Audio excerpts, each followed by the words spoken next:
Ça rentre dans une logique de barbouzerie. Ça rentre dans la logique des bébés noirs. Et j'ai cru entendre maintenant qu'on parle des papas noirs. C'est-à-dire que hier, c'est des enfants qu'on envoie avec des machettes. Et aujourd'hui, ce sont les pères eux-mêmes, les dictateurs et toute sa bande de criminels qui sont en train de se lancer à l'assaut des jeunes qui veulent s'exprimer librement. Non, on ne peut pas faire taire les Congolais pendant longtemps, de façon permanente comme ça. Il faut bien que les jeunes s'expriment.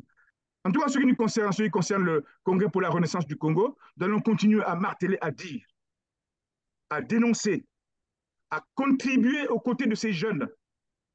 Demandez à tous les jeunes de cette génération de parler librement, c'est votre droit. On ne se tait pas devant le mal, on ne se tait pas devant la douleur, que ce soit la vôtre ou celle des autres. Parce que ce qui arrive aujourd'hui à Gavé, personne ne sait à qui ça arrivera demain. Ne vous taisez pas, c'est votre pays.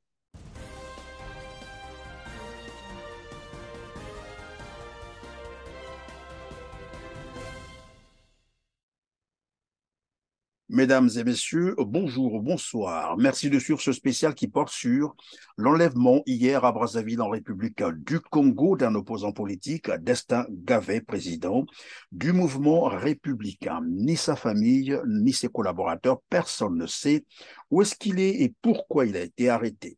On en parle avec le colonel Simon-Pierre Moussunda, vous êtes coordonnateur du Congrès pour la Renaissance du Congo, le CRC.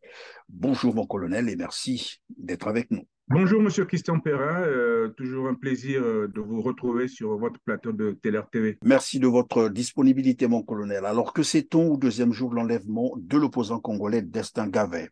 Et vous nous direz ensuite si c'est une surprise pour vous d'apprendre de tels agissements de la part du pouvoir actuel de Brazzaville. Surpris, non. Je me doutais bien que ce jeune qui, depuis quelques mois déjà, depuis qu'il a commencé à accompagner l'ancien président de Yuki, le défunt Guy Brice Paré Kolela, je me doutais bien qu'il lui arriverait malheur dans l'environnement politique congolais.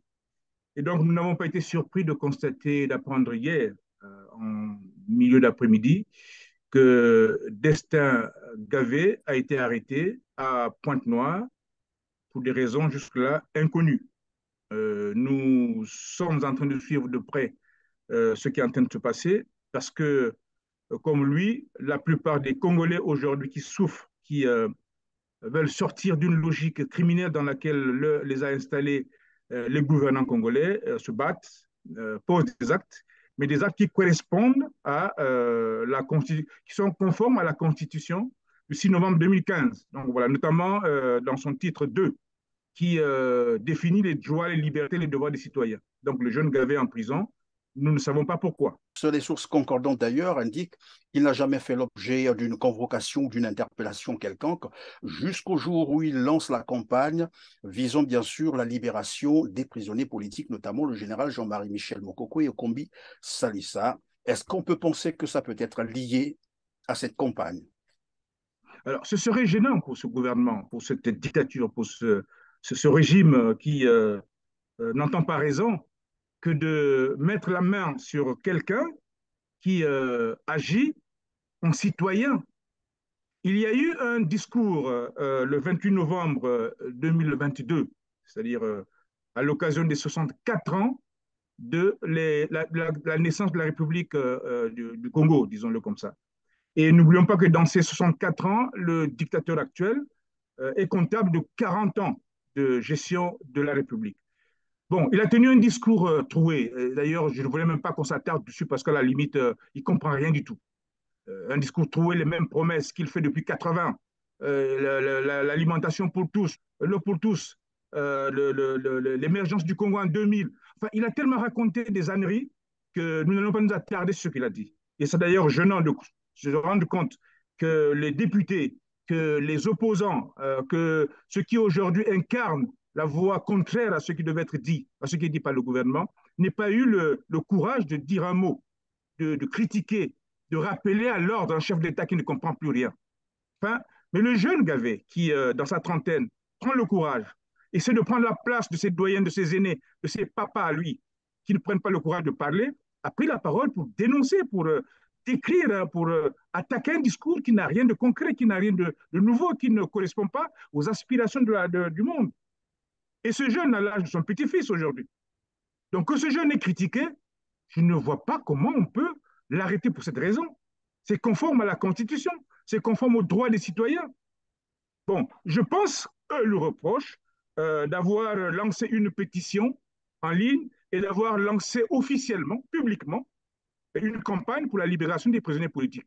Mais qu'est-ce qu'on peut le reprocher? À qui on peut reprocher ça?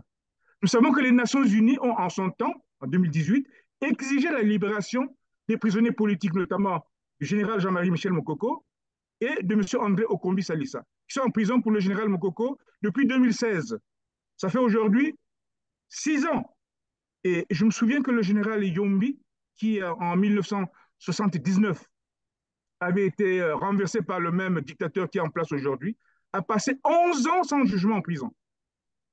Donc nous nous rendons compte que ils ne sont pas loin, ceux qui sont en prison aujourd'hui, d'atteindre le record du général Yombi qui est en prison, sans jugement.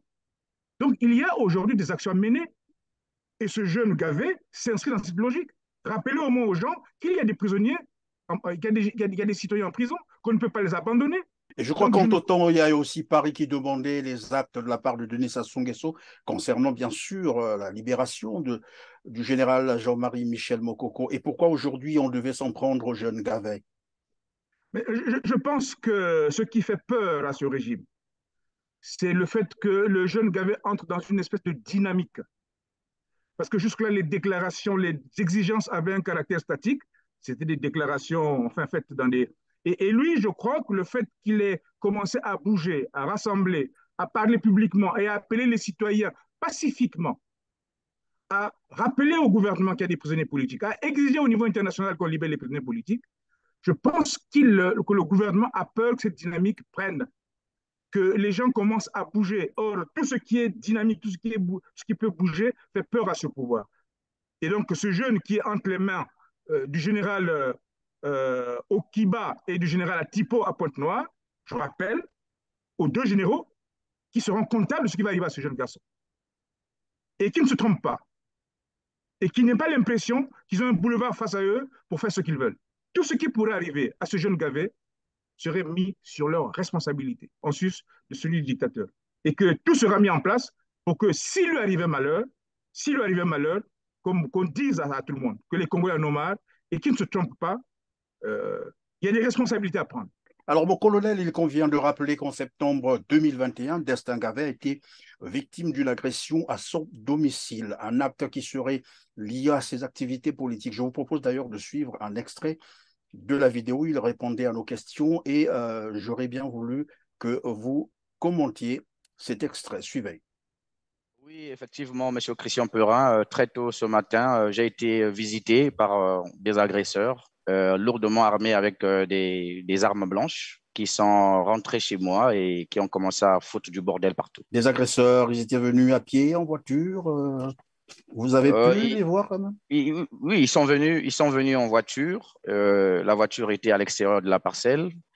Et donc, moi, j'étais dans la maison et c'est ma petite nièce qui est venue m'avertir qu'il y avait quelqu'un qui était dehors en train de saccager ma voiture. Et donc, lorsque je voulais sortir pour savoir ce qui se passait, heureusement, j'étais un peu plus souple. Et donc, c'est ce qui a fait à ce que les portes de la maison soient totalement cassées. Et donc, après avoir cassé la voiture, la personne s'en est pris sur la porte de la maison principale. Il voulait rentrer dans la maison. Et tu penses que c'est vraiment ta personne qui avait été visée? Oui, mais bien évidemment, puisque pendant qu'il était en train de casser le véhicule, il a commencé à parler en disant que qu'est-ce que tu allais faire en France. Il a répété ça 3 fois. Et lorsque je tente d'ouvrir la porte, c'est lui il voulait rentrer carrément dans la maison. Et donc, s'il voulait rentrer dans la maison, c'était pour m'attaquer physiquement, s'attaquer à ma famille directement. Maintenant, vous savez, nous sommes engagés dans ce combat pour le changement.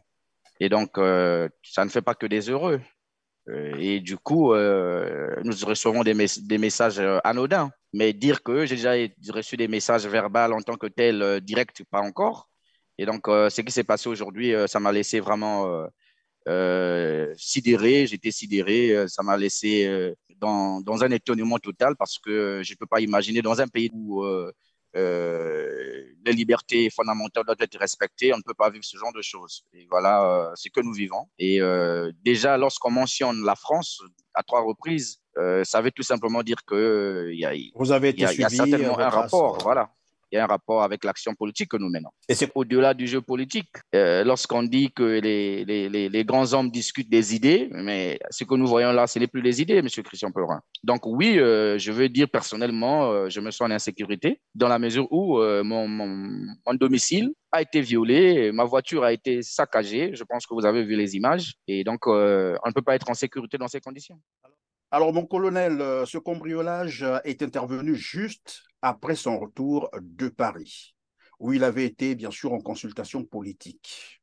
Est-ce qu'on peut faire un recoupement avec ce qui se passe maintenant? Je crois que ce qui arrive aujourd'hui est une suite logique de ce qu'a vécu ce jeune en 2021. C'est vrai qu'il est venu en France, c'est un homme politique, quel que soit son âge. Il a le droit de se déplacer, d'aller et de venir, de rencontrer qui il veut, tout en œuvrant pour l'intérêt général de notre pays. Oui, on a tenté de l'intimider. On a voulu, comme lui dire, arrête de mener une activité citoyenne. On a cassé chez lui. On a essayé de l'intimider, on a essayé de le faire mal. Bon, il a le courage, il a réussi certainement dans cet environnement à s'en sortir tant bien que mal. Mais nous voulons dire ici que les commanditaires d'hier, qui sont les mêmes que ceux qui sont en train qui l'ont arrêté aujourd'hui, doivent comprendre qu'il y a un temps pour tout, mais il y a un temps où les choses doivent s'arrêter. Ce jeune qui est aujourd'hui entre les mains, je rappelle, de la DRST à Pointe-Noire, et la DRST pour nous n'est pas une police comme toutes les autres, il n'est pas dans un commissariat, c'est une police privée, c'est une police politique, donc il est dans les geôles politiques. Ce jeune a vocation à être libre et à mener librement sa vie de citoyen et à poser les actes conformément à la loi. Et conformément à la loi, il doit s'exprimer, dire ce qu'il a dit. Et c'est ici l'occasion de rappeler à ceux du RDPS, bon, le RDPS encore est une succursale du PCT, mais nous voulons dire à ceux du PADES, à ceux du Yuki, à ceux du RDD, qu'il est temps que vous vous exprimiez sur ce genre de situation. Si hier, pour Mokoko et pour le Combi, il y avait une forme de dénégation de la vérité, là, vous avez une situation qui vous interpelle. Vous ne pouvez pas rester silencieux, sourd, sinon vous êtes complice. Vous avez là l'occasion de dire, il dit à votre place ce que vous devriez dire. Pourquoi vous taisez? Pourquoi vous ne prenez pas la parole publiquement pour dénoncer cette arrestation? Vous attendez quoi? En tout cas, ce qui nous concerne, ce qui concerne le Congrès pour la Renaissance du Congo, nous allons continuer à marteler, à dire, à dénoncer, à contribuer aux côtés de ces jeunes. Demandez à tous les jeunes de cette génération de parler librement, c'est votre droit. On ne se tait pas devant le mal, on ne se tait pas devant la douleur, que ce soit la vôtre ou celle des autres, parce que ce qui arrive aujourd'hui à Gavé, personne ne sait à qui ça arrivera demain. Ne vous taisez pas, c'est votre pays. Levez-vous, exprimez-vous, exigez ce qu'il y a à exiger. Les sources font état, bien entendu, d'un enlèvement, puisqu'il a été enlevé devant une agence où il était parti retirer probablement un colis. C'est ce qui nous remonte sur la table de la rédaction, bien entendu. Mais je voulais un peu savoir à quoi peut ressembler ce genre de méthode. Est-ce toujours pour continuer à faire taire les populations, mais entretenir un climat de terreur? Qu'est-ce qui peut expliquer ce genre d'agissement? Ça rentre dans une logique de barbouzerie. Ça rentre dans la logique des bébés noirs. Et j'ai cru entendre maintenant qu'on parle des papas noirs. C'est-à-dire que hier, c'est des enfants qu'on envoie avec des machettes, et aujourd'hui, ce sont les pères eux-mêmes, les dictateurs et toute sa bande de criminels qui sont en train de se lancer à l'assaut des jeunes qui veulent s'exprimer librement. Non, on ne peut pas faire taire les Congolais pendant longtemps, de façon permanente comme ça. Il faut bien que les jeunes s'expriment. L'environnement sous-régional est extrêmement explosif. Il y a même des volets, bon, ça fera l'objet d'autres émissions, mais on en a déjà parlé. L'environnement sous-régional est tellement explosif qu'il faut que les jeunes s'expriment, qu'ils prennent conscience des enjeux à la place de leurs aînés, de leurs papas qui sont aujourd'hui dépassés, qui ne comprennent pas, que ce soit l'opposition ou que ce soit au niveau de ceux qui gouvernent ce pays. Et donc, nous rappelons ici, nous voulons dire ici clairement que ce jeune Gavé qui est en prison aujourd'hui, qui est dans une prison privée, politique, qui est à la DRST, où ils ont des nouveaux noms d'intelligence au niveau de Pointe-Noire, ce jeune a vocation à être dehors. Et que son combat est un combat noble, qu'il continue à se battre avec les moyens dont il dispose, c'est-à-dire la parole, c'est-à-dire la capacité de mobiliser, de dire aux gens, de rappeler. Et nous savons d'ailleurs que ce dictateur qui est en voie de déplacer, qui va bientôt se déplacer pour aller aux États-Unis, dans un environnement de grande démocratie, où les règles sont respectées, où chacun a sa place. Nous avons vu les élections récentes de mi-mandat, comment les républicains ont pris une partie, sont partagé le pouvoir avec les démocrates. Un pays normal. Il va y aller avec ce genre de boulet au pied. Il va y aller pour parler de quoi? De l'Afrique, pour parler de quoi? De la démocratie, pour parler de quoi? Du développement. En 40 ans, qu'est-ce qu'il a fait? Qu'est-ce qu'il est capable d'aller vendre aux États-Unis où il va partir? Donc, il faut quand même qu'on soit à un moment donné sérieux, qu'on commence à se regarder, qu'on commence à se rendre compte que trop, c'est trop. Et nous avons d'ailleurs appris que, mais ça, ils savent très bien que ça ne marchera pas, ça ne marchera jamais. Ils veulent faire ils veulent à la NAS quelque part, comme j'étais une forme de NAS, pour ramasser comme à la pelle la plupart des opposants, des jeunes qui à gauche et à droite dans certains pays sont fatigués de vivre en exil, fatigués de vivre dans certains pays et tout pour rentrer. Ils peuvent rentrer librement. Ils n'ont pas besoin de rassembler les gens dans les capitales africaines ou dans les capitales occidentales pour faire du séjour de ce monsieur une occasion d'échange entre une dictature et des gens qui parlent de liberté, qui parlent d'état de droit.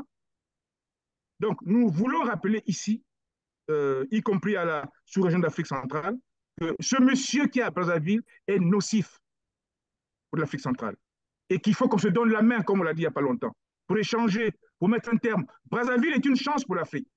Le Congo est une chance pour l'Afrique. Il faut qu'on retrouve le Congo des années 60, qui a été une fleur, qui a brillé, qui a donné de la parole. En tout cas, merci, mon colonel, d'avoir été avec nous. Je rappelle que vous êtes coordonnateur du Congrès pour la Renaissance du Congo, le CRC. Vous réagissiez là sur l'arrestation arbitraire d'un opposant politique congolais, Destin Gavet, président du mouvement républicain. À vous aussi, mesdames, mesdemoiselles et messieurs, merci de nous avoir suivis. Et comme d'habitude, je vous invite donc à liker et à partager cette émission pour nous aider évidemment à parfaire notre référencement. Pour ceux qui nous ont rejoints pour la première fois sur Telar TV, en tout cas, ne manquez pas de vous abonner pour être prévenus de toutes nos prochaines productions. On se dit au revoir et à très bientôt. Merci. Merci bien, monsieur Christian Perrin.